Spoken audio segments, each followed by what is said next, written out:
kenali soalan kebat tasawuf Islam yang mengandungi 6 markah yang kita dengar penerangan daripada Ustazah Azian Teja Azin. Jom semua.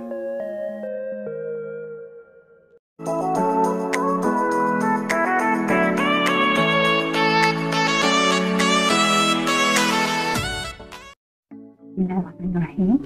Assalamualaikum warahmatullahi wabarakatuh. Doakan semoga semua pelajar-pelajar cemerlang tasawuf Islam berada dalam keadaan sihat sejahtera. Video kali ini Ustazah ingin berkongsi sedikit pengetahuan tentang soalan kebat tasawuf Islam SPM KSSM yang bermula pada tahun ini iaitu 2021. Mari kita mengenali soalan kebat. Bagaimana kita tahu bahawa kertas SPM bermula tahun ini hanya ada satu kertas sahaja bagi tasawuf Islam, iaitu 5226/1. Pelajar-pelajar yang dikasihi sekalian, KSSM hanya memperuntukkan satu kertas sahaja bagi mata pelajaran tasawuf Islam mulai tahun 2021. Kertas tersebut diperuntukkan masa selama 2,5 jam dan mengandungi 2 bahagian, iaitu bahagian A 20 soalan pelbagai bentuk. 20 soalan pelbagai bentuk ini tidak ada pun soalan objektif. Sebaliknya, soalan pelbagai bentuk bermaksud soalan isi tempat kosong, pilih benar atau salah, padanan, ya, dan pengertian istilah. Manakala bahagian B pula terdapat 6 soalan esei dan calon hanya wajib menjawab 4 sahaja. Bahagian A mengandungi 20 markah, manakala bahagian B 80 markah. Soalan kebat berada di bahagian B sahaja. Bahagian A, Ustazah dah bagi banyak contoh dalam video-video Ustazah sebelum ini, iaitu video-video latih tubi. Pelajar boleh ulang untuk melayari latih tubi tersebut. Manakala soalan kebat berada di bahagian B. Mari kita tengok bahagian B, ya. Setelah itu mari kita kenali tema tasawuf Islam. Tema tasawuf Islam ada 6, iaitu 3 di tingkatan 4 dan 3 di tingkatan 5. Tema 1 hingga 3 adalah dari tingkatan 4, manakala tema 4 hingga 6 dari tingkatan 5. Tema 1 iaitu Islam sebagai Al-Din merangkumi pelajaran 1 hingga pelajaran 5. Manakala tema 2 manusia sebagai hamba dan khalifah Allah SWT merangkumi pelajaran 6 hingga pelajaran 8 tingkatan 4, ya. Kemudian tema 3 sistem sosial Islam merangkumi pelajaran 9 hingga pelajaran 13 berdasarkan buku teks. Beralih kepada tingkatan 5, tema keempat iaitu sistem ekonomi dan kewangan Islam mengandungi pelajaran 1 dan pelajaran 2. Tema 5, sistem perundangan dan kehakiman Islam mengandungi pelajaran 3 hingga 4, manakala tema 6, sistem pentadbiran dan pemerintahan Islam mengandungi pelajaran 5 hingga pelajaran 6. Jadi, dalam tasawuf Islam KSSM ada 6 tema sahaja. Baik, kita tengok bahagian B yang mengandungi 6 soalan. Soalan 1 mengandungi tema 1 yang telah dinyatakan tadi dan tema 4. Tema 1 dari tingkatan 4 dan tema 4 dari tingkatan 5. Dalam soalan 1 hanya ada satu soalan kebat sahaja.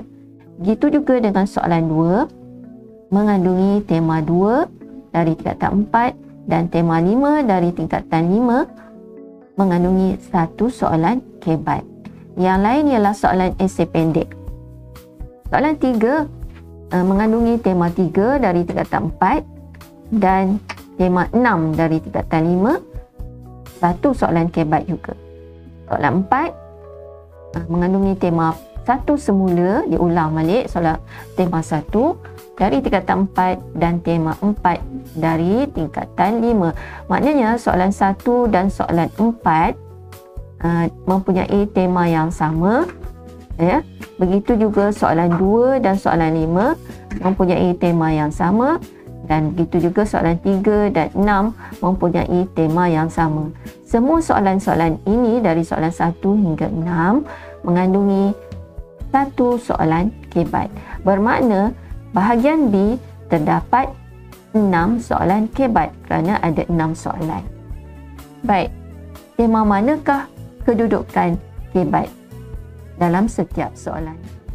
Okey, merujuk kepada carta yang dipaparkan bahawa soalan 1, soalan kebat adalah dari tema 1. Dari tema 1, okey, tingkatan 4. Itu soalan 1. Ya. Soalan kedua dari tema 5, tingkatan 5. Dia selang-seli.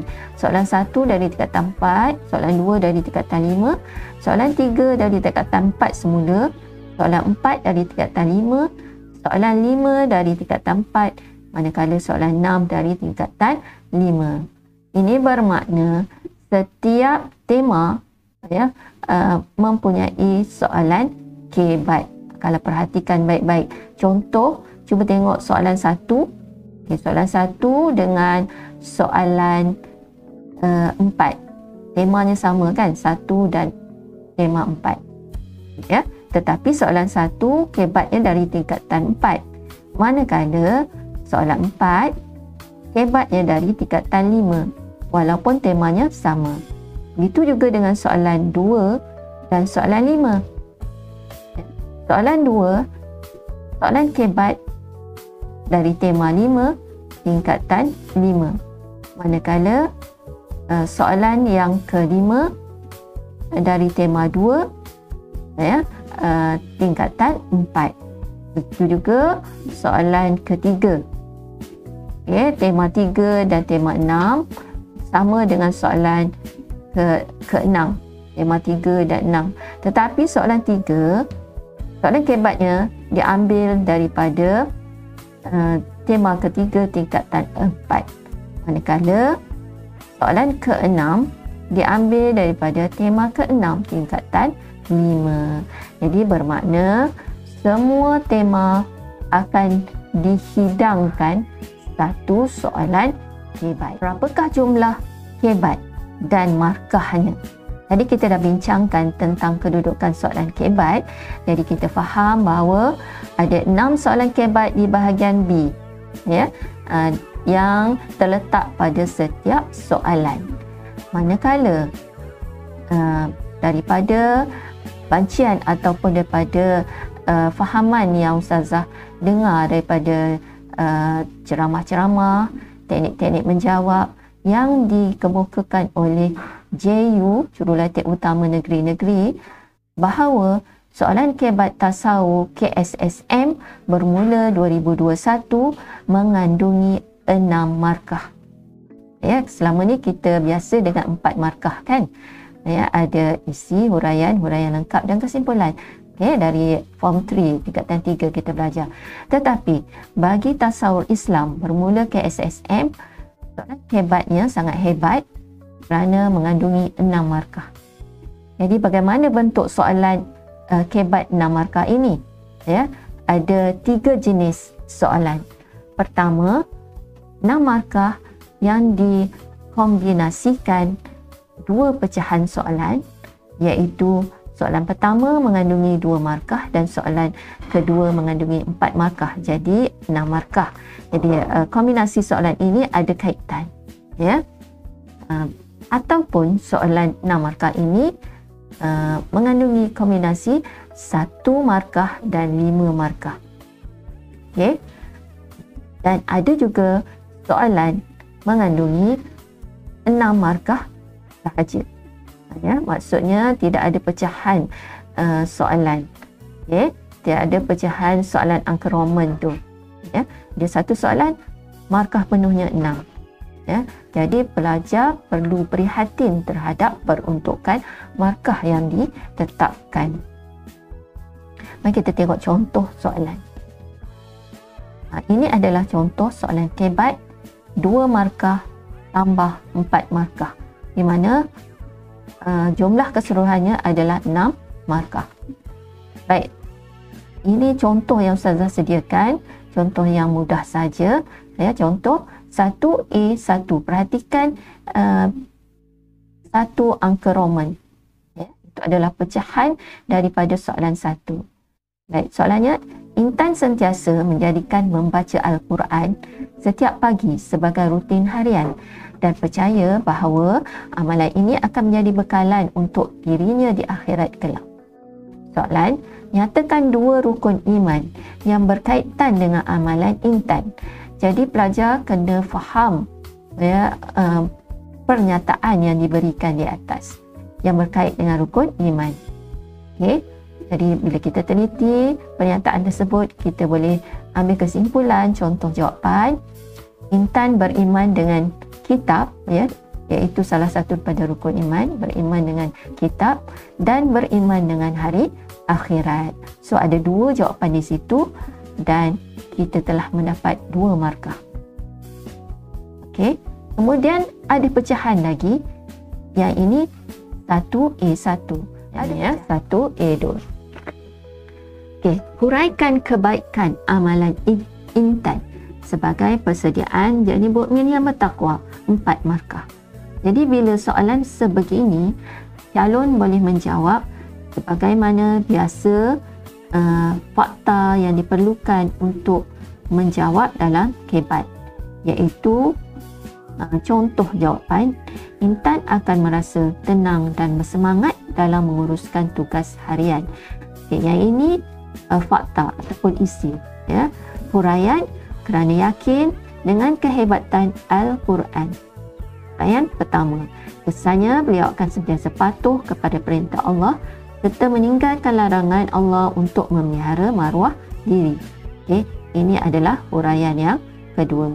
Kesimpulannya, kita hendaklah menjadikan ajaran Islam sebagai pegangan hidup agar selamat di dunia dan akhirat. Jadi kesimpulan, kita jadikan ayat yang lebih umum sebagai penegasan. Ya, jadi di sini ada 4 perkara yang boleh menyumbang markah kepada 4 markah yang diperuntukkan, iaitu fakta, huraian pertama, huraian kedua dan kesimpulan. Jadi kita perlu kepada 2 huraian di sini kerana markahnya 4. Ya.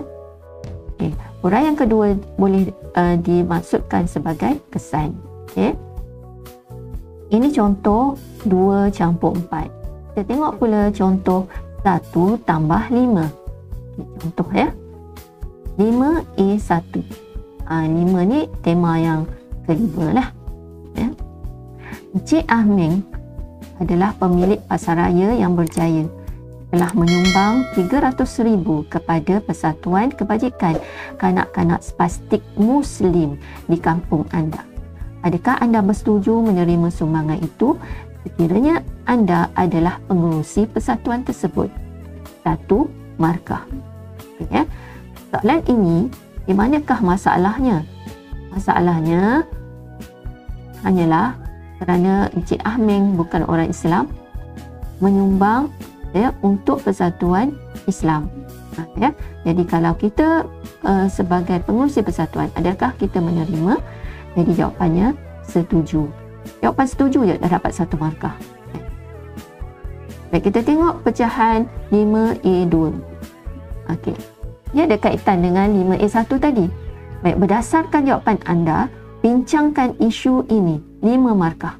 Ya, perhatikan 5 markah, bukan 4, 5. Bila 5 markah bermakna kita perlu tambah di bahagian huraian. Kalau 4 markah tadi, kita buat 2 huraian.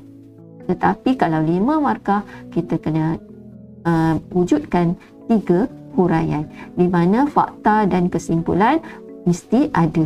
Ya, permulaan dan penutupnya. Okey, contoh jawapan. Sumbangan tersebut boleh disalurkan untuk kebajikan ahli serta membeli keperluan barangan untuk keselesaan dan kesihatan kanak-kanak tersebut. Ya, kanak-kanak spastik tadi kan. Okey, itu adalah fakta. Okey, huraian dia, hal ini menunjukkan ada huraian menyebabkan semangat kerjasama dan perpaduan sesama masyarakat setempat semakin akrab. Okey, huraian yang pertama.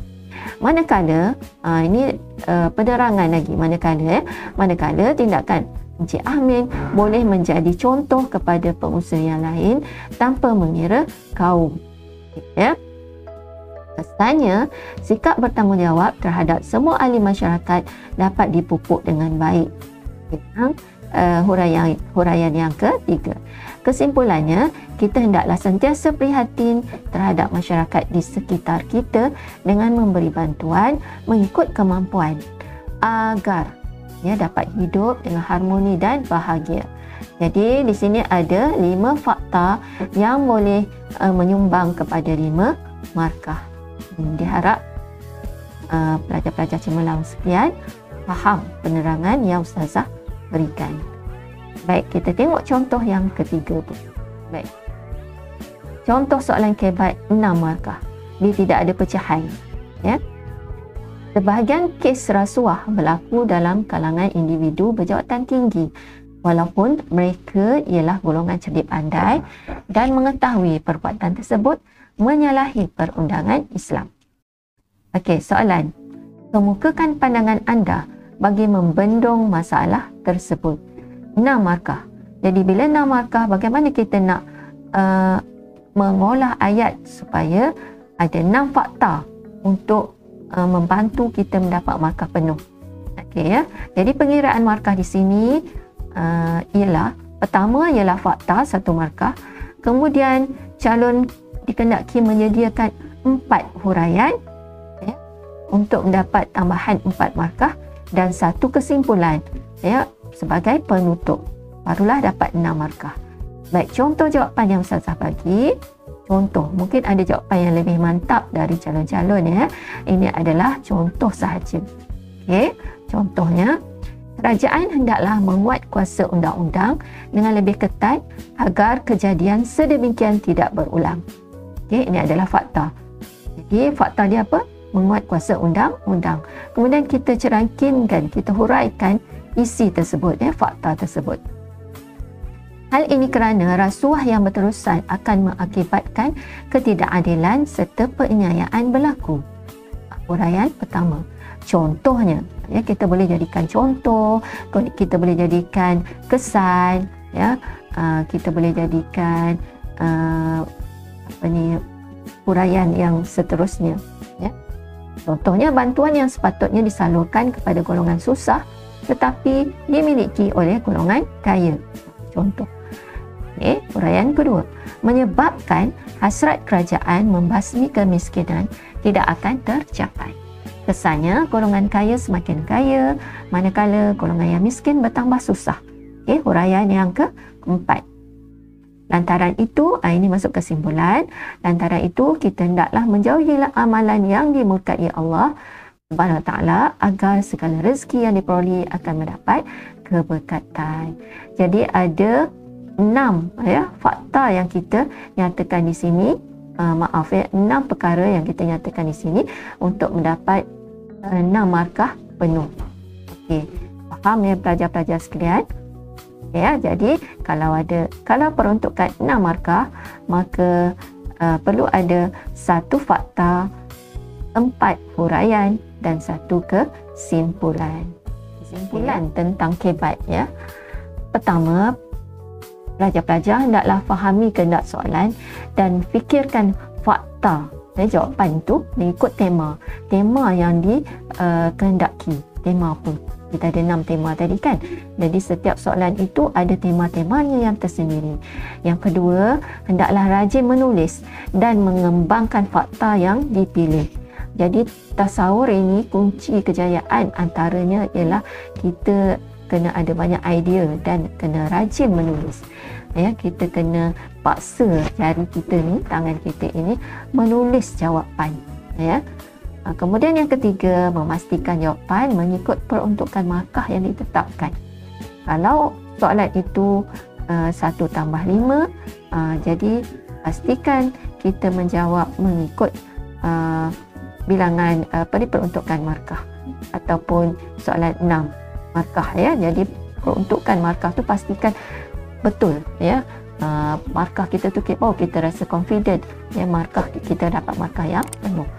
Yang keempat, akhiri jawapan kebat dengan kesimpulan sebagai penegasan. Pastikan ada kesimpulan. Manakala yang kelima, jawapan pastikan jawapan difahami dan mudah dibaca oleh pemeriksa. Jadi tulisan kita, ayat yang kita nak paparkan, pastikan mudah difahami dan tidak berulang. Ya, tidak berulang dengan fakta yang sebelum. Okey, ya.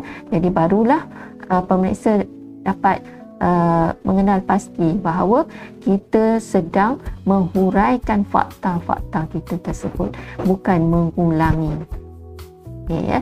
Jadi saya harap semua calon-calon tasawuf Islam KSSM 2021 faham, ya, dan dapat mengenali dengan lebih rapat tentang soalan kebat. Sekian saja buat kali ini. Semoga semua pelajar telah memahami bentuk soalan kebat dan berusaha mendapatkan keputusan yang cemerlang dalam SPM nanti.